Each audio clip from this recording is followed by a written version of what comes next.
শিশুর পুষ্টি ও স্বাস্থ্য কার্ড। হ্যাঁ, আপনার যদি ৫ বছরের একটি শিশু থাকে, আজকের এই ভিডিওটা শুধু আপনারই জন্য। এই স্বাস্থ্য এবং পুষ্টি কার্ডের মাধ্যমে আপনার সন্তানের বয়স অনুযায়ী উচ্চতা, বয়স অনুযায়ী ওজন, ওজন অনুযায়ী উচ্চতা, উচ্চতা অনুযায়ী বয়স, স্বাস্থ্য পরীক্ষা আপনি করার যথেষ্ট সুযোগ রয়েছে এবং ধারাবাহিক প্রক্রিয়ায় নোট করে রাখার সুযোগ রয়েছে।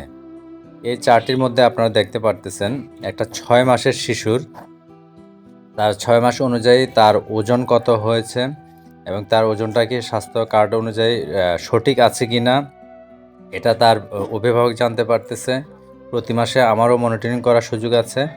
সুতরাং আপনার সন্তান যদি বাসায় থাকে ৫ বছরের, তবে আপনি এখনই চলে আসুন নারায়ণপুর কমিউনিটি ক্লিনিকে এবং এসে আপনার শিশুর স্বাস্থ্য এবং পুষ্টি কার্ডটি সংরক্ষণ করুন এবং ইহা দিয়ে আপনার সন্তানের জন্ম নিবন্ধন তৈরির ক্ষেত্রেও গুরুত্বপূর্ণ ভূমিকা রাখবে। সুতরাং অবহেলা নয়, শিশুর সচেতনতা একান্তই